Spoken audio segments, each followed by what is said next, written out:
I can't get in. Try again.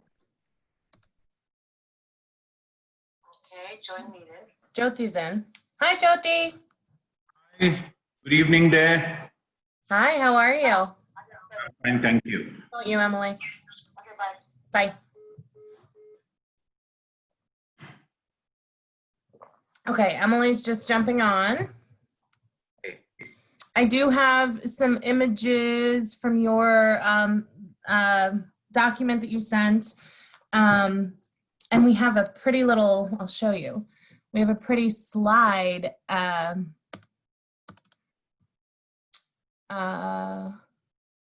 Home. Wait.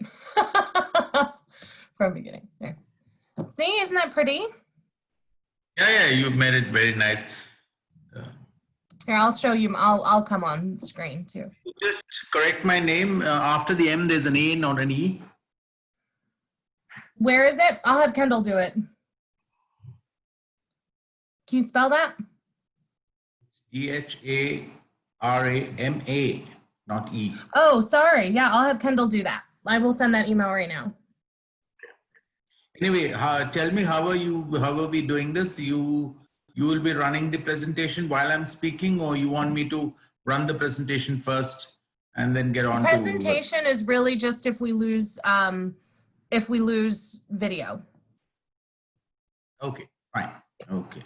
It's mostly just a backup. Where's Emily? How come it's not?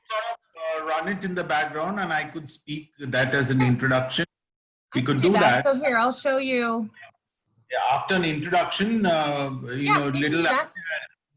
run a couple of slides through, and then after that, I'll take specific questions. Yeah, this is all from your things that you've sent, and then just a couple of pictures.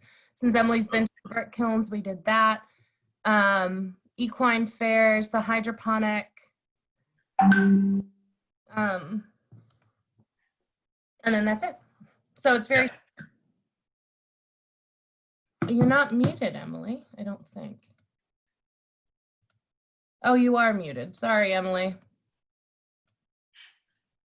There you are. And let me see my photo. Oh, it's me. Hold on. Yeah, you have to do that. Jyothi, say your last name, please. We have it misspelled. I've got to have Kendall. I know you do. Say the last name. Dharamedheeran. Dharamedheeran. Okay.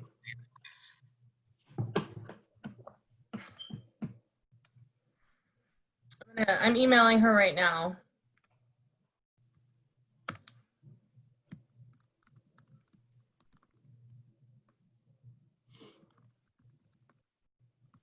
How's things at your end, Emily? All well? Oh, well.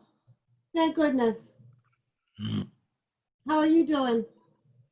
We're doing well, but the cases are increasing because that was to be expected. You know, we had in the beginning of this entire thing, we had a religious congregation of people who went around the country and spread it. And secondly, we had a lot of migrant workers in our main cities. Somebody spread a rumor, this is going to continue for 3 months. So all of them decided to upstick and walk back home. Then somebody in the government decided, let's give them buses, and brought them and bused them to a bus station. There was nothing to take them further. So there was a melee about 3 months back. And that the effect of that is now being seen now. So we have now nearly 50,000 cases, but after the 50,000 cases, we have only about 30,000 which are active. The rest have been cured. But the thing, that's a good recovery rate. No. Amanda knows what it is. It's my crazy cat. And Emily knows why I'm opening my door right now too. Jyothi, let me ask you a question. So did they lift the restrictions today? Beg your pardon? Yeah, they have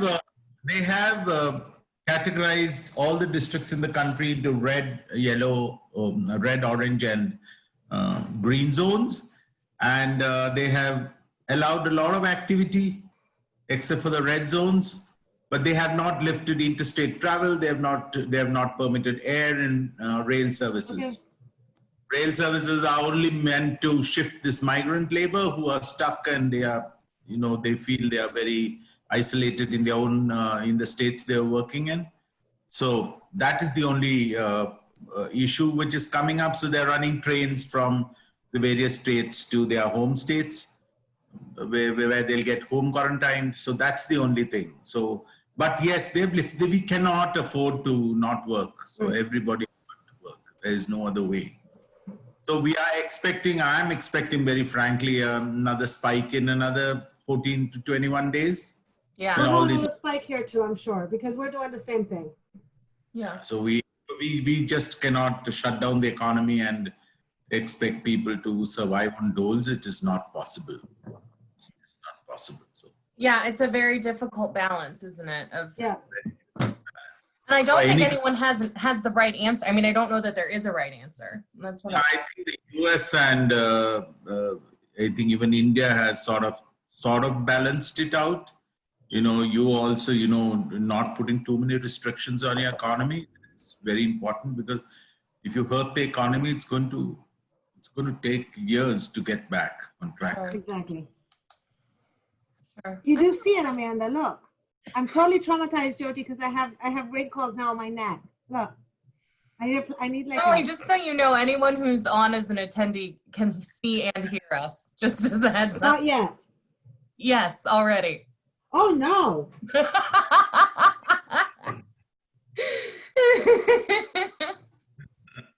I was on one of these as an attendee a couple weeks ago, and the poor panelist did not know that people could see her and hear her already. And she started talking about her food allergies and the bodily responses she has to the foods that she is allergic to. And it was very embarrassing for her.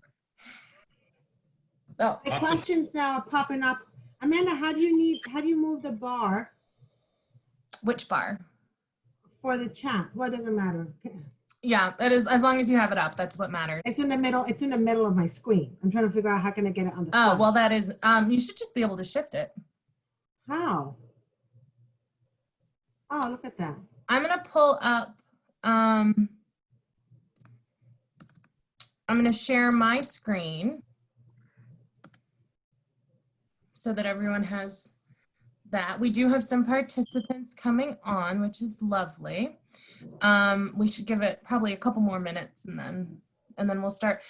Jyothi, this is early for you, huh? No, it's 7:30 in the morning, so it's okay. So it's tomorrow for you. Yeah, it's the 5th today. Oh, Yeah. we're still on the 4th. It's 10 p.m. It's 10 p.m. for me. Yeah, me too. I'm drinking decaf to fool my body into thinking that we're awake. So are the participants hearing us already or not yet? Hey, participants, well, I know at least Kendall knows where the chat box is. Participants, if you know where the chat box is, if you can type in that you can hear us, that would be great so that we know. Oh, everyone can see it now. I'm gonna stop my screen share. I think we can open it so that we can see everybody. That would be kind of nice. I think that should probably be up to the individuals because some of them might not want to be on camera. So let's I'm ask them. Yeah, if anyone wants us to turn on your video so we can see you, let me know and I can do that.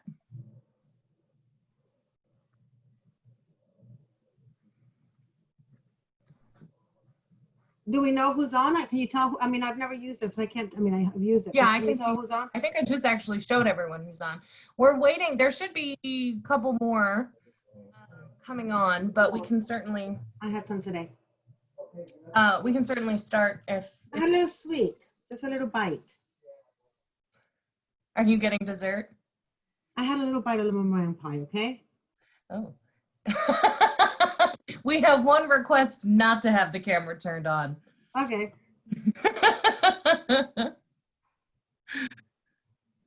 Yeah, I've definitely said it on webinars where if they suddenly said like, we're gonna turn your camera on, I would be distraught. So Emily, I think if you're going to kick us off, it's up to you if you want to wait a couple more minutes, if we want to get started, however you want to. Well, how many people have we got on, and how many people have we got RSVP? Let's start with Well, that. I didn't look at the RSVPs. Do we have at least 4 or 5 people or not? Yeah, we've got at least that. Okay, so shall we go ahead and start? Is it 10 o'clock? Yes. Just a little after, yep. Okay, ready, Jyothi? Yeah, I'm ready. Well, hello, everyone. Thank you for joining us today for our Project Insights webinar with our partners from Brook, India. Thank you for taking the time to learn a little bit more about the work that Brook USA funds in India, which is supported by you, our donors and friends. I am Emily Doolin. I'm the Executive Director of Brook USA, and I had the privilege of visiting India and seeing our work firsthand. I must say that it was a life-changing experience to see what we do and to really see the hardships that both humans and animals alike go through. It was beyond anything I could imagine. And certainly it made me really proud of the work that we're funding. I mean, we do extraordinary work, and I'm so proud to be a part of this amazing organization. India is really one of the most beautiful places on earth. It's varied, it's exotic, it's so different than what we know. It's kind of sensory overload. Anything that you smell is enhanced. The colors are enhanced.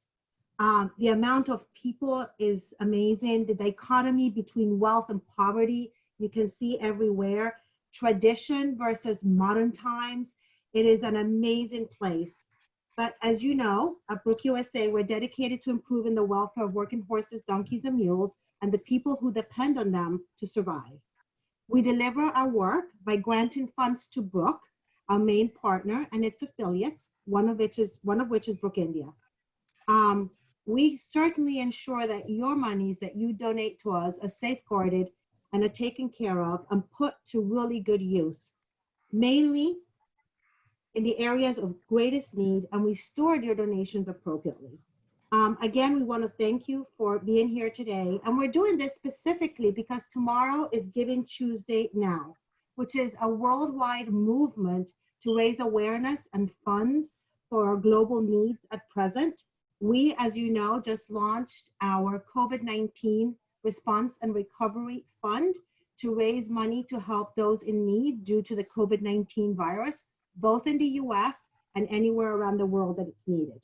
So if you have a chance, go ahead and visit us online at brookusa.org/Giving Tuesday Now. Also, for those of us like me who want to work out, you have a perfect excuse to do a virtual race. And you can either do it individually or create a team. And it's an 8-week challenge for just $50. You can join us. You get a beautiful t-shirt. But more importantly, instead of staying home, you're going to get in shape. So for that, you have to visit charityfootprints.com/Brook USA. Some housekeeping. So this is important that we keep this in mind. Before we get started, make sure that, let's see, you know that you're muted and you're off video.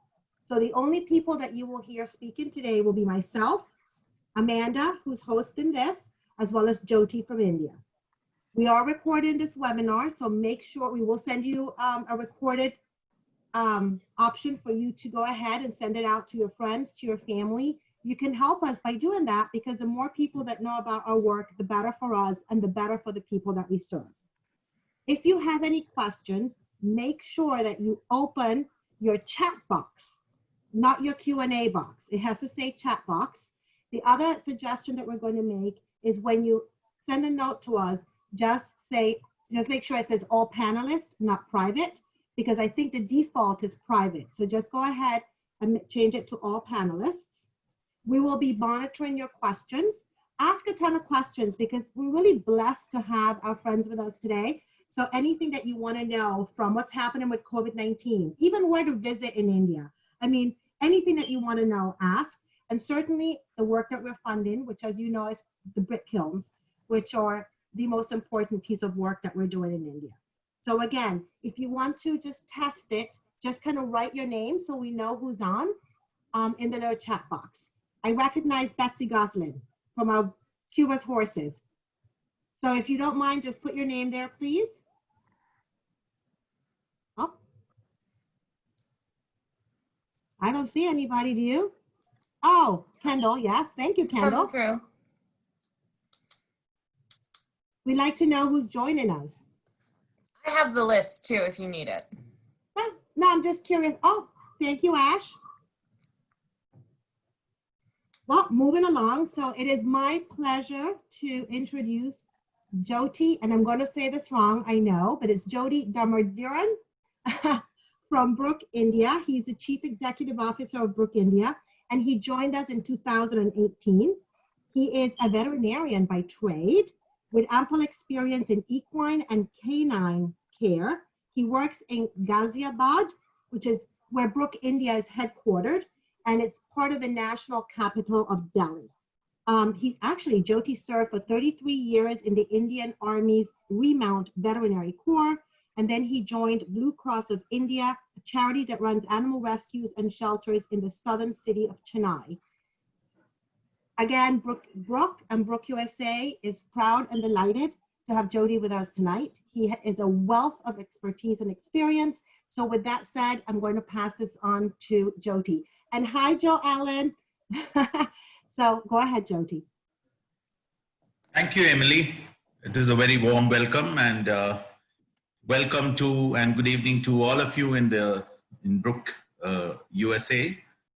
Before I even start speaking, I would like to just thank you all for the kind of support you've been giving Brook and Brook India, especially. I think you've given us over $150,000 to support the brick kiln work in India this year. And that is really amazing because, like I tell everyone, unless we have donors who help us, we really can't do any work out here. So thank you very much before I say anything else. Before I talk anything about the program, I just want to speak a little about my country. You know, India is a subcontinent, actually. We are very huge. And we are supposed to be one of the fastest developing nations in the world. We are supposed to have very high growth rate. I say supposed to because all these figures are actually not reflective of the actual social economic situation in the country. We have a population of 1380 million, of which 300 million. Can you hear me, please? Mm-hmm. Out of the 1,380 million population that we have 360 million who live below the poverty line. Wow. And 40 million of those are very direly affected by the lockdown caused by the COVID-19 virus. And of the 40 million, all our equine owning community are part of this 40 million. Where unlike other countries, in India, we have this system which is a social evil called the caste system, where we grade people as per how their birth into various castes. It is not a very nice system. Officially supposed to have been dismissed, supposed to have been continued to protect people. But the fact of the matter is that the people who are of the lower caste, so as we call them Dalits, are very, very underprivileged. And again, the members of the equine owning community belong to this group of people. About 2% of the equines are owned by the racing community, the armed forces. 98% of the population, which is about 5.44, that is 540,000 equines, belong to these very poor people. Well, this is a very provisional figure because nearly in 2012, we said we had about 12 million equines. And then they did a census, which is still doubtful because many of the figures that Brook has doesn't match this figure. But this is what we talk about, 540,000 equines is what is the official figure now. And we cover around 50% of this population in 10 states of the country. You can see that in yellow in front of you. And we are entering into one state called Bihar, is one of the poorest states which we have in India, which is marked in green. Well, another thing which I want to tell you is that despite all the great growth figures we have, we are pretty low down in our Human Development Index. We are just 129 out of 189 countries. This shows the huge disparity between the haves and the have-nots. We have some of the richest people in the world who are citizens of this country. At the same time, we have some of the poorest too. Another thing which I would like to tell you is about the equine owners. Unlike the African continent, where when you go to a village, everyone practically has an equine, in India, you will find that out of 1,000 families in a village, about 50 to 20 people have equines. They live in one corner of the village because even if they are Dalits, there's a stigma attached to owning an equine, a donkey. They're called the donkey people or the Gadewale. And even if they belong to the Dalit community, members of their community think that they are in a lower strata of society than them. This is how stigmatized and marginalized they are. In fact, we have been working for the last couple of years only through partners. In fact, this year we moved to a totally partnership module where we use local NGOs who work in that area to deliver the program. We fund them, we do capacity building, we train them, and we provide the expertise of equines to these NGOs and the staff they have there to deliver the program.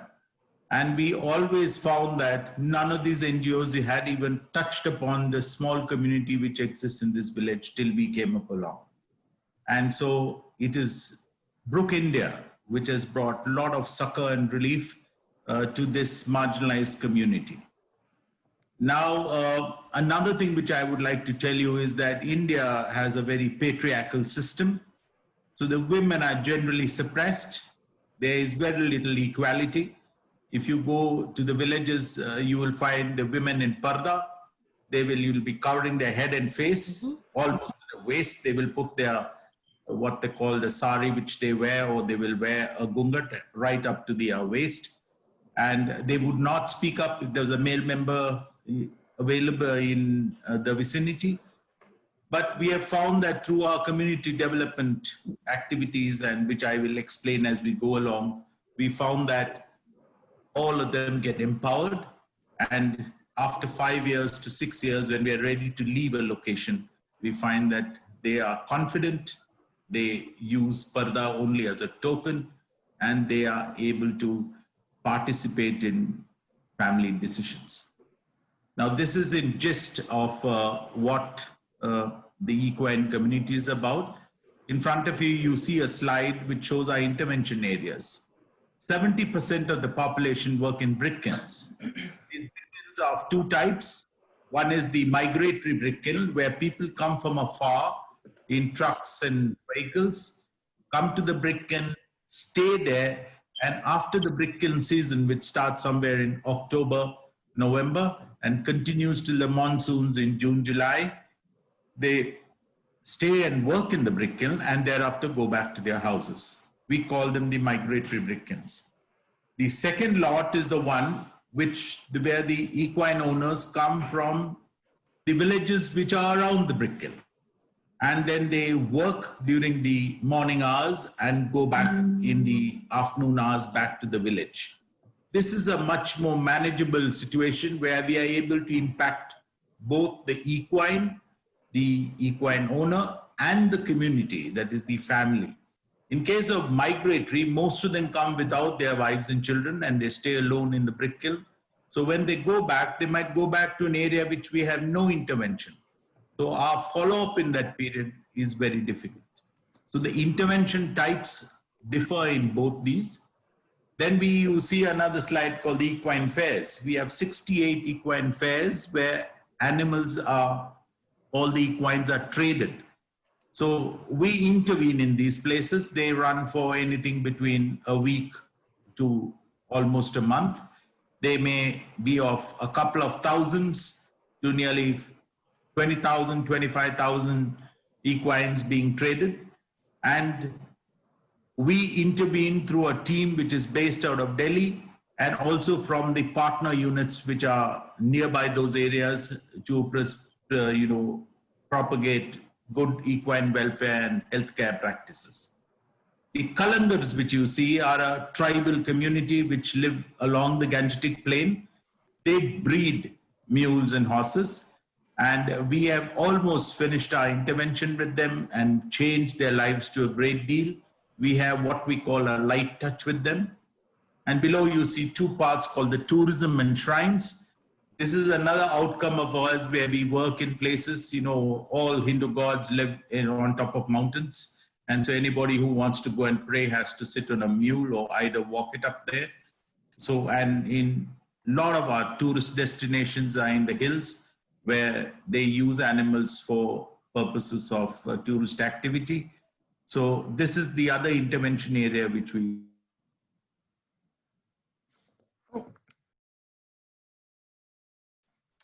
I think that. there Yes, you go. please. You froze for just a second. We got two. These are the other intervention areas. Could you hear about the tourism and shrines? Yes, we got to that, and then there was a freeze. Okay. So after what I said, after tourism shrines, I will just tell you how Brook India intervenes. What we do is we go to an area, we scope it out for the number of equines and the need which is there. The need on how these equines are being looked after and their welfare standards, and the need in terms of how bad the community is off. They are sometimes very, very poor people. For example, the people who own equines in tourist areas are, I would say, on top of the scale, and those who are working in parts of eastern Uttar Pradesh, Bihar, and certain areas, they are at the bottom of the scale. So we go to an area and we find out, yes, there is a need for us to intervene. This is done through a scoping.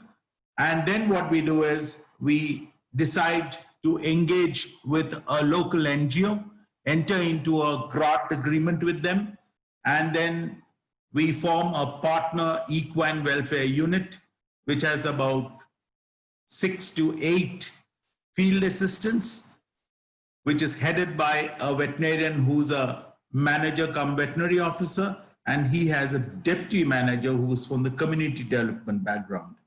Now, these are the people who actually implement the program there, and they all belong to the partner. Now, about 5 to 6 of these equine welfare units are clubbed together to form a zone where we have a senior program officer and a senior veterinary officer and 2 master trainer farriers who are responsible for that area. And what they do is capacity building in both in animal health and welfare and also in various aspects of community development. And the most important thing is farriery, because this is a very hard win. People like to make shortcuts. So generally the state of the hooves is quite pathetic when we first enter. Now, we have clubbed together 2 of these zones and made into a region, and we have 3 such regions with a head of program for each region. In addition to this, we have a head of animal health and welfare who takes care of anything related to animal health and welfare. He operates from Delhi. He has a team leader. He has 2 team leaders with him, one who looks after the welfare aspects and compassionate handling, and the second team leader who looks after extension and training, who basically looks after the equine fairs, builds up capacity building in veterinary universities and colleges. I mention this because veterinary education in India is not equine centric. In fact, when I did my graduation, that is a long time ago in 80s, we just had 6 horses in the college. They never got sick. So I never saw a sick horse. When I passed out and then I saw a horse and how to treat it, I learned a lot of theory. But on the ground, as a practice, I only managed to do it when I joined the army. So this is a fact that we see throughout our veterinary universities. So we send out our team to go there and do capacity building in compassionate handling, in how to treat equine cases, on farriery. This is all part of the extension and training team which operates out of Delhi. And then we have a person who handles external affairs and communications. That is basically does a lot of advocacy work and handles the communication, because it is very important that our work is sent out to all our donors and they know what is being done. We generate evidence of the positive results which we have got out. We also do regular monitoring, evaluation, accountability, and learning through our meal team, who is also there as part of our senior management team. And lastly, we have the head of finance and administration who takes care of this whole gamut of activities and looks after that, the HR aspects are taken care of. So this is in just, I brought in organized in India. And like I told you before, a lot of our concentration is on brick kilns. And during the COVID-19 outbreak, after the lockdown, 80% of the brick kilns locked down. A couple of illegal ones kept running because, in our country, these things happen. But then they found that there was nobody there to buy bricks. So people started shutting down their kilns. And when they shut down their kilns, these people had no work.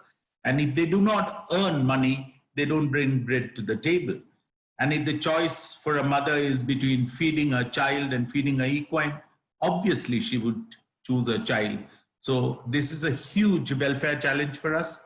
But wherever we've been working, we managed to convince these people that, friend, if you went and worked, you would bring in 300 rupees. If your mule or horse went to work, he or she would bring in 1,500 rupees per day. So she is the most valuable member of the family, and this is something we have ingrained into them. So they do take care. But what we have seen during COVID is the number of cases of colic did increase because they were unable to feed them. They were feeding, and you all know who are equine lovers, that any change in feeding practices does cause an increase in the amount of colic cases. And this is in gist of what I wanted to tell you. I also would like to tell you on how in addition to taking care of the equine welfare and health of animals, when we first enter, this is what we focus on: equine care, equine welfare, stopping bad practices. There are the strange practices of slitting the nose, cutting the ears, all as treatment measures when animals were not able to breathe properly. They would put chili, they would put engine oil to treat wounds. All these bad practices, we managed to convince them. It is very difficult to convince people who've been doing it over the ages and as a traditional practice. But when we are able to convince them, we build trust, and they find that the animals are falling less sick, they do not die. Then a bond is built between the Brook India staff and the community. And then we go around to this business of, forming small equine welfare groups. First, we used to do it with the men. Then we started doing it with the women because we found them, they were much more dependable group. And secondly, the government of India has got some amazing schemes to, empower women. We have a national rural livelihood mission and a national urban livelihood mission, which, supports women's groups. So we form these women's groups, first on the basis of animal health and welfare. And then what we do is, we then encourage them to make small savings groups. So they save a small amount of money. We start with 100 rupees per month. And then they are able to save some money. They do a little interloaning between themselves. And when the government sees their book, we make them put the money in the bank. And when the government sees, okay, they're managing their books well, the government gives them 15,000 rupees as a rolling fund. And then afterwards, when these groups are running well, the government gives them anything between 50,000 to 200,000 rupees to make them do some other kind of income generating activity, start some entrepreneurship like, mushroom making. Like this time during COVID-19, they did a lot of face mask making. They did this. So these are the kinds of activities we encourage them to do, because like I told you, for 6 months in a year, almost 4 to 6 months in a year, they do not have work from the brick kilns. So the women are encouraged to do alternate sources of income, and they also make saddlery and harness items. They make jewelry, they make embroidery items, whatever is local for that reason and sells. The NRLM or the government runs training classes to upskill them and then gives them money in the form of a soft loan, and then they build up an income generating activity. By the time we are about to leave in 5 to 6 years, we generally have thriving communities which are able to, stand on their own feet. They have about 5 to 6 lakhs, that comes to 500 to 600,000 rupees in the bank, which improves their capacity for resilience.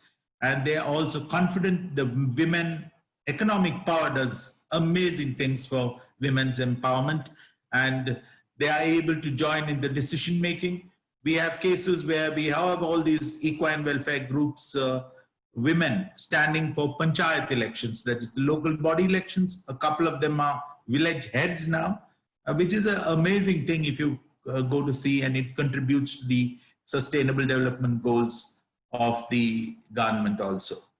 So in a gist, I have told you what are the activities we do. In addition, I just want to give you a brief of what happened during COVID-19. In the first few weeks, the first lockdown was for 3 weeks. We went into a work from home mode. We communicated with the community using voice, short message services, and WhatsApp messages to communicate with them and reach out to them, because everybody was unsure what is to be done. And thereafter, we realized that when the lockdown got extended by another 3 weeks, that we can't keep sitting at home and operating when we are basically field-oriented people. So another thing, the government of India permitted all veterinary staff to go and work in the field, because they said it was an essential service. So the veterinary staff went and did animal welfare and health work, and the rest of the staff joined in volunteer programs of the government and those of our partners, and are now working in the field hand in hand with the government staff in distributing, packets of food, fodder, and also helping very, very poor communities. Now we've extended our lockdown for another 2 weeks. But what the government has done is they've made it into red, orange, and green zones. The amount of activities in each zone is different. So more and more activities can be done. So depending on the zone, we have expanded our activities, and we are helping the community. We are encouraging them to do other income generating activities. We are obviously doing emergency treatment. Otherwise, the model which we followed was, we would develop the capacity of what we call local service providers in the area we intervened in. We would train the local animal health provider, train the person who clipped horses, train the farrier, and once we train them, we link them with the community, we link them with the government veterinary services, and then when we were about to leave after 5 years, we had linked everyone together, built the capacity of everyone together, and so then they were independent. And another thing which we did was, these equine welfare groups, we clubbed them into clusters and made associations. These associations then were made into federations. So we built a completely community built organization which would run the system after we left. And this is a very good success story that Brook India has done. And like I said before, I have to repeat this again. It is because of the amazing amount of donations that all of you have given that we were able to achieve this much. Now, rather than me speak more, I would like to take questions. And so that is what I would like to open out the forum for questions, and I'll be more than happy to respond to you. Thank you.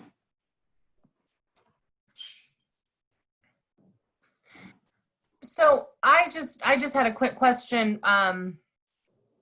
What did you say the difference is between how much in the brick kilns, how much they are making without a working animal versus what they can make in a day with a working animal? You said Well, 5 times more. Yes, it's approximately 4 to 5 times more, because if a daily worker went in and worked, like there's a group of people who mold bricks, there are people who work in the kiln in stacking bricks, there are people who fire the kiln, they get about 300 rupees per day, whereas a equine owner with a cart would get anything between 1200 to 1500, and one without a cart with a pack mule would get about 1000 rupees per day. So it's, you could say it's almost 3 to 5 times of what he would earn if he was Wow. alone. So alone then with Emily just did the conversion of 1 rupee to the dollar. So alone it would be about $4 a day. So then with a cart and a horse, it could be $20 a day. That's a massive difference. I mean, just of what you can do. Wow. So how do you show that? I mean, how do you show that value? Do you just say, hey, this guy did it, and so you can do it too if you take good care of your animal, or kind of how does that conversation go? Like I told you, when in the beginning, most of these communities very marginalized, nobody went and approached them, nobody went and told them anything proper, even the way they live or the way they take care of the animals. They followed traditional customs. Like I told you, if you go, you would find all their noses, nostrils cut. I mean, that is the kind of practice they did. If an animal couldn't breathe properly, it is not because they thought he was overloading the animal. They would, cut the nares and then thinking that it would improve his breathing. But when we went in, we explained to them and we showed them the economics of the whole thing. If your animal does not go to work for a day, this is what you're losing. If you don't use good harness and saddlery, your animal is out for 10 to 15 days. So once they saw this, they were able to, gauge that, yes, these guys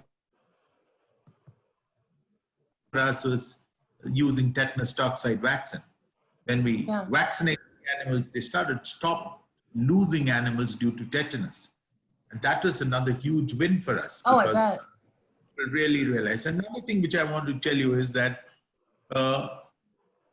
Brooke has done some amazing work in advocacy.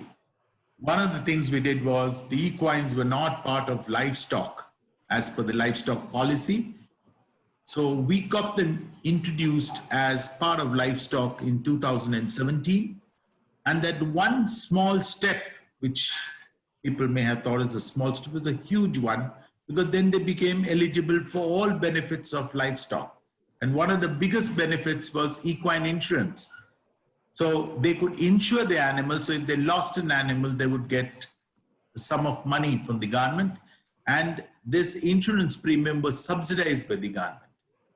The second big win was we have this disease called glanders, which all of you must know about, which is zoonotic, goes to, it can spread to human beings also. So it is a notifiable disease. If the government diagnoses case of an animal with glanders, they would euthanize it and they would give them 50 rupees, because that was the law which was passed in 1890. We got it revised 2 years back through our advocacy efforts to 25,000 rupees, which is not the full value of a horse, which costs 40,000 to 50,000 rupees, but is way ahead of the 50 rupees they were getting previously, and hiding the disease because they didn't want to lose the animal.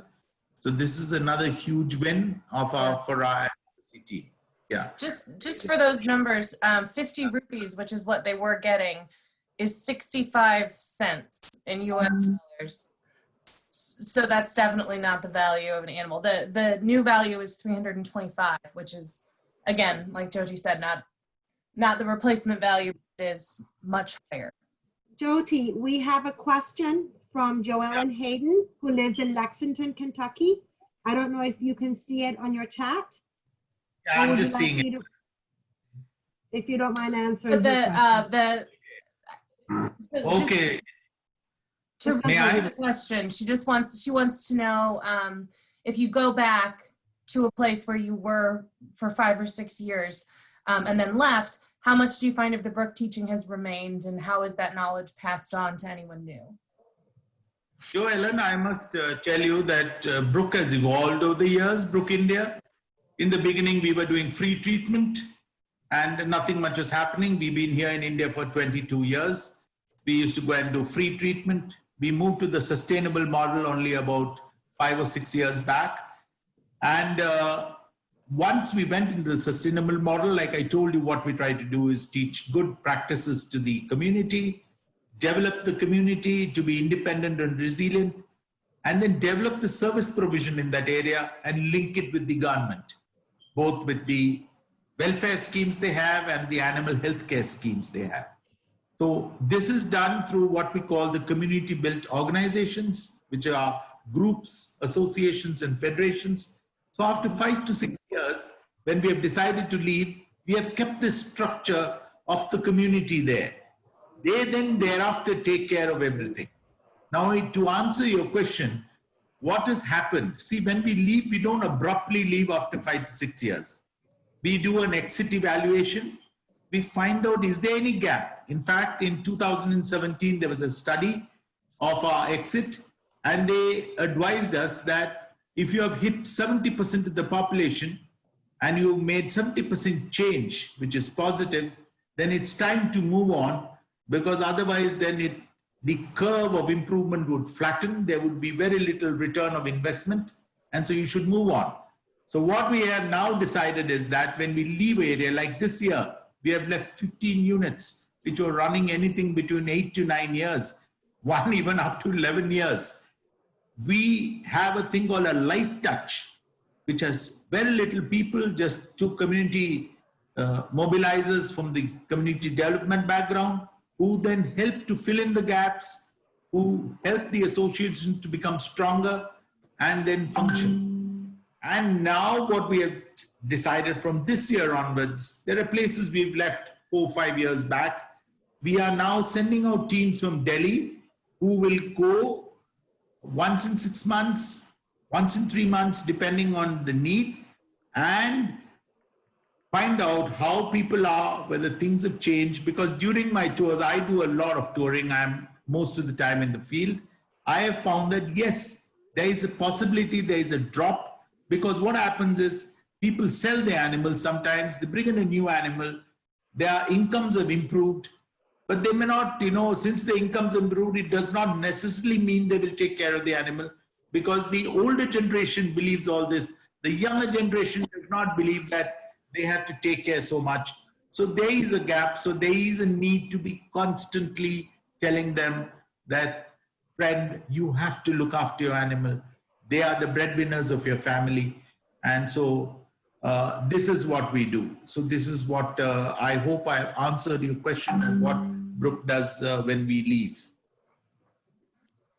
And we have a question about Holly, who asks, if Brook were able to provide additional financial resources to you, what would be the priorities? What would be your priorities for the equines and their families? Holly, thank you very much for that question. If we got extra financial resources, there is one more thing which I wanted to mention to you, which it slipped out when I was explaining. I was talking about these non-migratory brick kilns. We do work with the brick equine owners who work in the brick kilns in the migratory brick kilns, because they come for a period of time and they go back to their villages. So what we do is we focus on the brick kiln owner and his staff. We teach all good practices to them. We tell them, do not allow the animals to be overloaded. In fact, some of their carts have a maximum number of bricks they can carry. Their harness has a number of bricks a mule or a horse can carry, or a donkey can carry. We also tell them to keep a first aid kit in the brick kiln. This photograph you see in front of you is a horse being unloaded from horse fair. Fair. So what I wanted to tell you is these are all things which we encourage them to make, so the animals are not unloaded and pushed off and made to jump off a vehicle. We make them make a mud ramp. As you can see, this is done in fairs and in brick kilns. And what we do is that the brick kiln owners are taught, equine owners are taught. So when they go back, not all of them return to the same kiln, they go to some other kiln. So there's a trickle down effect of the brick kiln owner teaching the new owners, and the old guys who went to a new brick kiln transmitting the good practices which we taught to a new population. Now, if you gave us some additional financial resources, we would do it based on what you would like us to do. If you wanted us to focus it mainly on the equine, we would work mainly in what I told you, building the capacity of the service providers in that area. We do not give anything free in India. Yes, during the during COVID-19, we have been giving free treatment because we do it during emergencies. We do not otherwise give anything free. The only thing recently which you could say which we gave free is, you know, during droughts, which is very common in parts of Maharashtra and Gujarat, there's no green fodder available. None of these equine owners have any land where they can cultivate. What you see in front of you is hydroponics. We give them trays, which we buy, then give them. They buy the seeds, and they put these seeds, and then they sprout them. And what you see is green fodder, which is very nutritious, which is given to the animals. Now, these are things which we fund partly. We're even thinking of subsidizing some amount of seed initially to just give them an impetus to follow the system. And so if you all want us to work, we would be doing in capacity building of all the animal health providers, the farriers, the clippers. There is another cultivation of a spider weed which grows in water called azolla. We help them to cultivate that, which is highly nutritious, very high protein content, to give the horses in small amounts. It is full of nutrients. So these are the kinds of things we would use. The funds would be used for capacity building. It would be used for special projects like hydroponics. At the same time, if you felt that no, we should also help the community, because when the community improves, they also would like to spend a little more time taking care of the equines, and there would be women's empowerment, then we would use a part of your money to help developing equine welfare groups, empower women, you know, teach them skills in other income generating activities. So it all depends. I think, you know, Brook India does not get money directly from any other source other than Brook UK. There is, I think, a thing of a limit of £5,000, if I'm not wrong. If you give more than that, then they restrict it. You can tell, please use this money only in brick kilns. Please use this only for capacity building. Please don't use it for community building. So it all depends on you. So we would use the money as you would wish, so you would indicate, but whether you help the equine directly or the community and thereby the equine indirectly, it will all go towards their welfare. Jyothi, all the monies that Brook USA provides Brook UK for India are 100% restricted, as you know. Yes. Yeah, it comes to the brick kilns. Everything goes to the brick kilns, yes. But I also wanted to say that when I visited India, one of the most extraordinary things for me was to have the opportunity to sit in some of the women's groups and see how amazing those women really are. When you walk into a community, they are fully covered. And as soon as the men leave and the women stay behind, they take off their tops and you can actually have conversations with them. And I was so amazed by how intelligent and how smart they are. They keep a graph of the animal condition. I don't know if you've seen that they're on cardboard, and they keep it, it's by the name of the animal, and they keep a chart on how they're taking care of their animal. And I was really touched by how the work that we're doing is really having an impact on the lives of women in India. There is another, I think there's another question. No, but Ash Atkinson is saying that what an awesome job you did and fantastic work. So congratulations. I don't know if there's any other questions, but I did want to ask you, if you don't mind, just giving us a little quick update on what's going on yesterday is when a lot of the restrictions were lifted in India for COVID-19. And what's going on with that? You talked a little bit about red and yellows and. Well, in India, I think the US is also following somewhat of a similar model that, we have to make a big balance between life and livelihoods. And most of our people, I said 40 million people, if they do not go to work, they cannot bring bread home. And what is the government giving? The government is trying to help. They're giving about, it works out to $10 per month, another $5 for the women who are in women's groups. This is about $15 per month is what they're giving as cash. They're giving about 35 kg of food grains to each family. Yes, there are philanthropists and organizations who are doing humanitarian work who are distributing feed, fodder. They're also helping in distributing food items to people. But this is all a drop in the ocean in a country like ours. And so unless the person goes to work, he really has a tough time. So what the government has done yesterday is categorize the country into red, orange, and green zones. Green zones are the ones with actually no COVID-19 activity and everything goes on as normal. The orange zones are in which they are contained in certain areas and there is no rise in the number of cases. They have allowed you to do much more. They've opened up all the brick kilns, even in red zones. But only thing is you cannot move out of that place. You have to be in the brick kiln. So these are the kinds of activities they've done. Slowly we are going into a mode. But like I told you, just today morning I was reading, we have the highest number of fresh cases. Right now we have 29,685 active cases. We have about 11,761 who are cured.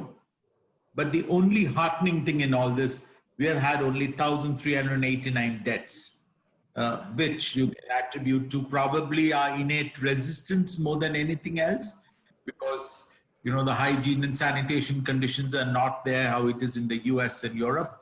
So probably we have some innate resistance.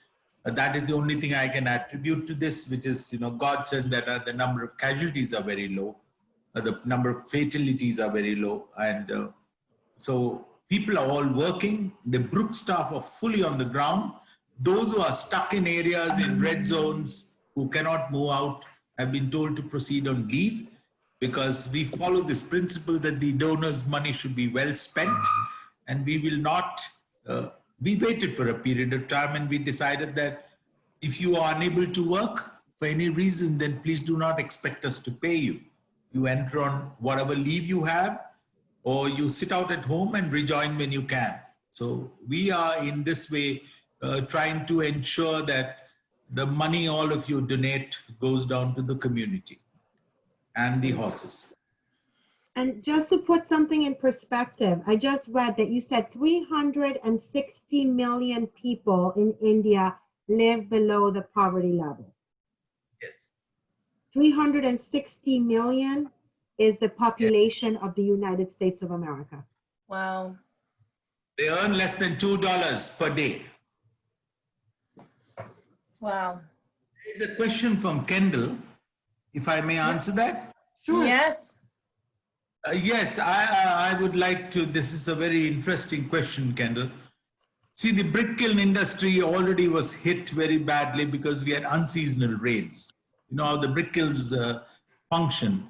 They mold the bricks out of mud, then they sun dry them, then they are carried by the equine owning community through the equines they have to the kiln, where they are stacked, then they are fired, and then after 21 days when they are baked, they're taken out and distributed. Now in this entire process, it's a value chain which takes place. The equine is a very important part, because more than 50% of the 140,000 brick kilns in India, we have equines working. The rest are all mechanized.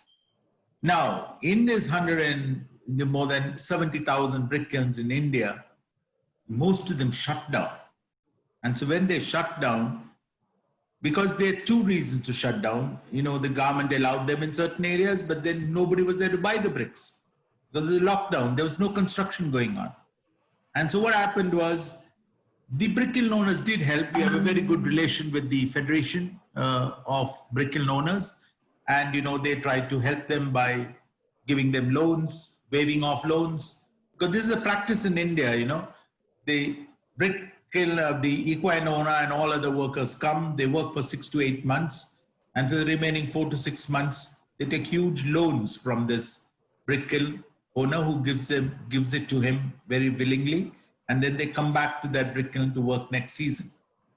Now, but what he does is he recovers this money. This is the reason we encourage them to do savings, so they have a pot of money of their own. They don't have to go to the brick kiln owner for every small requirement of theirs. So what has happened is when the brick kiln shut down, the construction industry, which is their main offtake, also shut down. So I'm anticipating a very bad future for our equine owners because there's barely just 2 months left, May and June, before the monsoons come in. And these brick kiln owners wouldn't have made enough money. So I really don't know how much they can loan out to these people. And so the equine owners will be going back home with lesser money in their pockets, with lesser loans from these brick kiln owners. They will have a tough 6 months before October, before the brick kiln season starts again. So I'm anticipating a very, very rough time for our equine owners till the next brick kiln season starts. Wow. Amanda, I'm trying to send you a photo of somebody making a brick so people can see what it's like. Oh, okay. To my email? I'll send it to your email because then you can just pull it up, right? Yeah, I'll just pull it up on the screen. I think.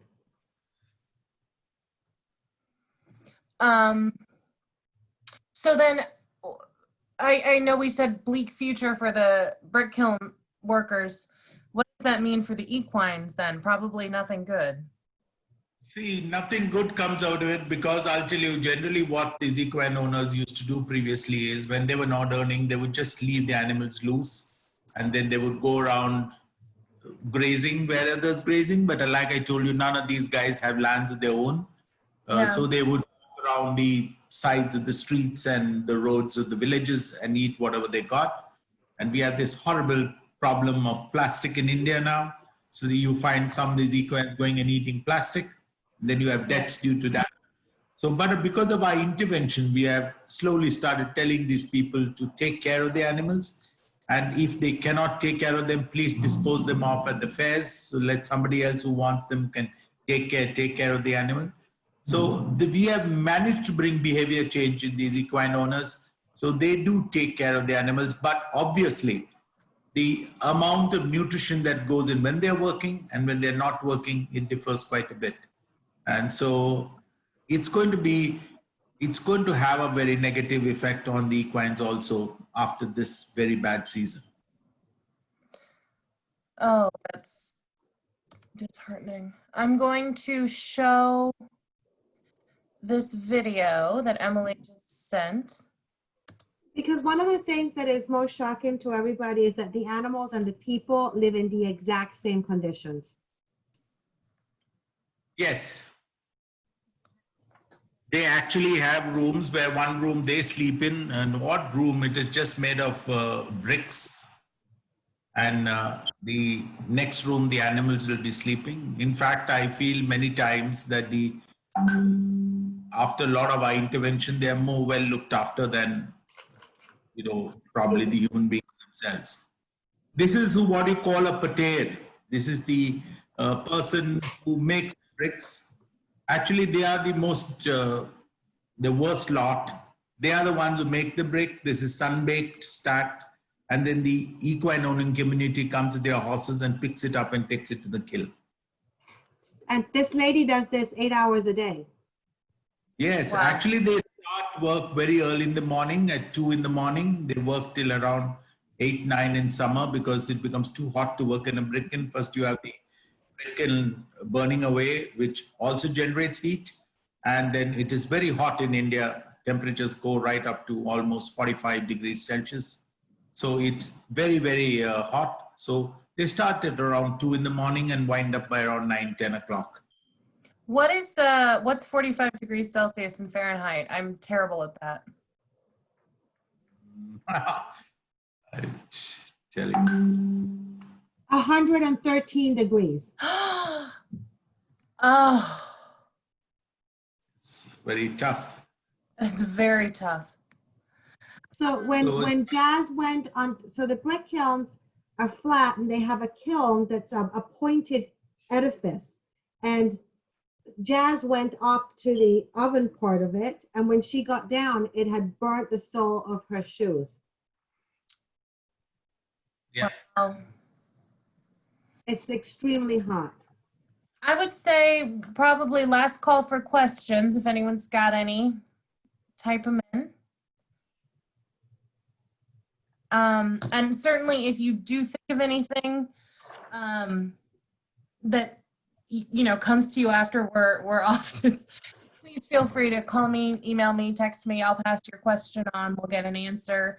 I'm always happy to track down answers to any questions you might have, in case anything comes to you once we're off the call.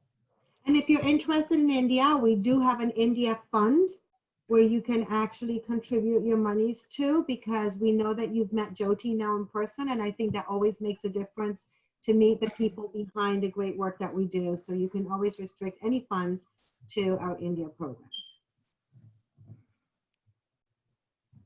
And this guy's cute, this little boy. Yeah, I before we wind up, I just want to thank you all once again. It is because of equine lovers like you that we're able to go and work with these communities. And I've been working with the Brook India for about 1.5 years now. And one of the most happiest feelings is when you go to a village, you see animals which are well kept. Then you go and sit down with the community and you see the men folk allowing the women folk to gather and have a meeting. They do not wear parda, and they talk very proudly of the kind of work they do. They talk very proudly of the income they generate for their families. They talk of their aspirations. They have about 500,000 to 600,000 rupees as savings. And Wow. they tell you, now we don't need Brook India anymore. We are independent. Thank you very much. I think it's a That's great the best feeling. gift. Culmination of all the great work we're able to do because of donors like you. So I would like to thank Brook USA and all the donors in the United States for the help they render. Thank you. Thank you. Thank you, everybody. See you tomorrow, Jyothi. See you. And maybe see some of the rest of you tomorrow for any of the other webinars. You can go straight to the Brook USA website and register for any more if you're interested. Tomorrow we have Jyothi at 10 a.m. Ben? Eastern, which is 7 a.m. Pacific. We have Fred from Kenya at noon Eastern, which is 9 a.m. Pacific. And then we have Mario from Guatemala at 4 o'clock Eastern, which is 1 p.m. Pacific. If I got any of those times wrong, I promise you they're right on the website. It's a lot of math. And so Jyothi is doing this at 7:30 in the morning for him and 7:30 at night for him. And we are very grateful. So thank you so much. Thank you. Thank you, everybody. I have to figure out how to end this. There we go. Thank you so much. Thanks. See you in the evening. Jyothi.